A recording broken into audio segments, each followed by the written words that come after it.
En ek wil net aan die sê dat die ons op die volgende dag om mekaar gebring het en dat ons nou saam met die woord kan praat. Gaan so hier saam met ons nou gaan praat en ook saam met die mense wat op pad is terug huis toe. Amen. Lukas 15 vers 1 tot 2. Die tollenaars en sondaars het almal die gewoonte gehad om na Jesus te kom luister. Hierteen het die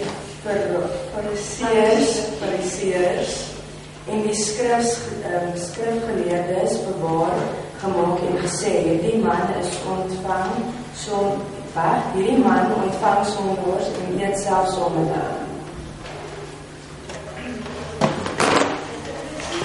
Lukas 15 vers 30. Verder het Jesus gesê, daar was 'n man wat 2 seuns gehad het. Die jongste het vir sy pa gesê, pa, gee my die deel van die besittings wat my toekom. Hy het toe die goed tussen hulle verdeel. Nie lang daarna nie, het die jongste seun alles tot geld gemaak en van die ouer huis af na 'n ver land toe gegaan. Daar het hy sy geld verkoos deur losbandig lewe. Nadat hy alles deurgebring het daar 'n kwam hongersnood in daardie land gekom en ook hy het begin gebrek ly. Hy het toe sommer by een van die mense van daardie land gaan bly en die het hom na sy plaas toe gestuur om varke op te pak.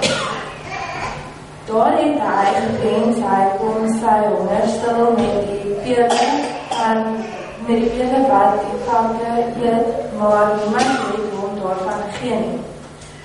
Toe kom hy tot inkeer en sê, my pa het wie weet hoeveel dagloners en hulle het almal oor genoeg kos, en hier vergaan ek van die honger. Ek sal dadelik na my pa toe gaan en vir hom sê, pa, ek het teen God en teen pa sondig. Ek is nie meer werd om pa se seun te word. Behandel my seun van pa se dagloners. Hy het sonder verskyn na sy pa toe teruggegaan. Toe hy nog ver aankom, het sy pa hom al gesien en in 'n planne gekry. Hy hardloop hom tegemoet omhels hom en soen hom. Toe sê die seun vir hom, pa, ek het teen pa en God gesondig. Ek is nie meer werd om pa se seun genoem te word. Maar sy pa roep sy werksmense, maak gou, bring klere, die beste en trek dit vir hom aan. Sit vir hom 'n ring aan sy vinger en trek vir hom skoene aan. En bring die vetgemaakte kalf, slag hom en laat ons eet en feesvier. Hierdie seun van my was dood en hy lewe weer. Hy was verlore en ek het hom teruggekry. Toe het hulle begin feesvier. Sy oudste seun was nog in die veld. Toe hy terugkom en naby die huis was, hoor hy die musiek en die gesingery. Hy roep toe een van die bediendes nader en vra hom wat aan die gang is. Die bediende antwoord, die broer het teruggekom en die pa het die vetgemaakte kalf geslag omdat hy hom behou en gesond terugkry het. Toe het die oudste seun kwaad geword en hy wou nie in die huis ingaan nie. Sy pa gaan toe uit en praat mooi met hom. Maar hy antwoord, kyk, al die jare werk ek soos 'n slaaf vir pa.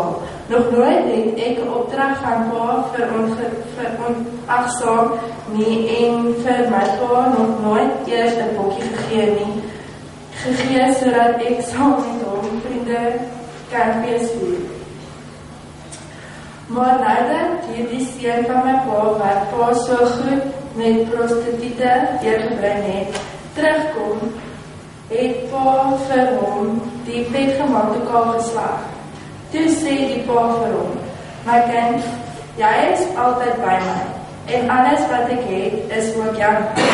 Maar ons kan toch nie anders as om fees te vier en bly te wees nie.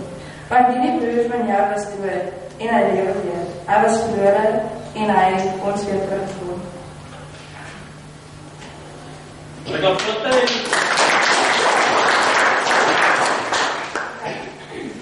In New York was David Berkowitz binne 13 maande 6 mense vermoor en 7 ander beseer. Op die ouderdom van 25 is hy in 1978 gevonnis en is nog steeds in die tronk. Ons kan vir mekaar vra, is God nog steeds lief vir David Berkowitz? Tollenaars en sondaars het almal die gewoonte gehad om na Jesus te kom en luister. Hierdie het die fariseërs en die skrifgeleerdes beswaar gemaak en gesê, hierdie man ontvang sondaars en eet selfs saam met hulle. Dit kom uit Lukas 15 vers 1 tot 2. Die fariseërs en die skrifgeleerdes het gedink dat God die ongelowiges haat en daarom mag mense wat in God glo niks met hulle te doen hê. Toe vertel Jesus in Lukas 15 vers 11 tot 32 van hulle, van 'n seun wat sy familie erfdeel opgeëis het. Nadat hy al sy geld verkoos het, deur losbandig te lewe, het hy besluit om na sy vader terug te gaan. Toe hy nog ver aankom, het sy pa hom al gesien en hom innig jammer gekry. Hy hardloop hom tegemoet, omhels hom en soen hom. Die pa het toe 'n fees gereël. Sy oudste seun het egter kwaad geword en wou nie binne gaan. Sy vader smeek hom en sê te hom, ons mag tog vrolik en bly wees, want hierdie broer van jou was dood en het lewendig geword, en hy was verlore en is gevind. In hierdie gelykenis van God, wat uitgebeeld word as die vader, die fariseërs en die skrifgeleerdes as die ouer broer, en die tollenaars en sondaars as die jonger broer. Jesus het dit vertel om vir sy fariseërs en skrifgeleerders duidelik te maak dat God alle mense, dit wil sê die hele wêreld, die sondaars en ongelowiges baie lief het. God het die wêreld so lief gehad dat hy sy enigste seun gegee het sodat die wat in hom glo nie verlore sal gaan nie, maar die ewige lewe sal hê. Johannes 3 vers 16. Jesus het vir almal gesterf. Om die liefde van God te verstaan, sê Jesus in die gelykenis dat God soos 'n liefdevolle vader is. Wat alles wat goed is, gun vir sy kinders. Hy is altyd by hulle. Hy kan vertrou word. Hy beskerm hulle, ontferm hom oor hulle en sorg vir hulle. God het alle mense baie lief. Soos die vader in sy gelykenis albei sy kinders lief het. Selfs vir David Berkowitz sou God soos die vader wees, wie se oë op die horison is om te kyk wanneer hy terugkom. Toe goeie nuus is dat, soos in die gelykenis hierbo, David Berkowitz ook teruggegaan het huis toe. Hy vertel, na 10 jaar in die tronk, het ander gevangene begin om my te vertel dat Jesus Christus my lief het en my wil vergewe, ongeag van wat ek gedoen het. Hy het my 'n Bybel gegee en een aand het ek gelees. Hierdie arme man het geroep en die Here het hom gehoor en hom uit al sy benoude met die Here gered. Psalm 34 vers 7. Om daardie oomblik in 1987, laat in die nag, in 'n koue sel, het hy gekniel en na Jesus Christus begin roep. Ek het Jesus gevra om al my sondes te vergewe. Jesus Christus het later toegelaat dat ek hier in die tronk in bediening begin.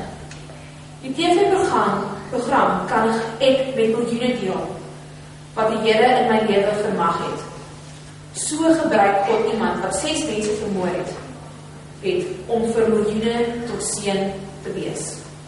Hierdie gelykenis gaan daaroor dat enige persoon, wie ook al, God se geliefde is. Hoe kan ons daai enige mens verag vir wie God lief is?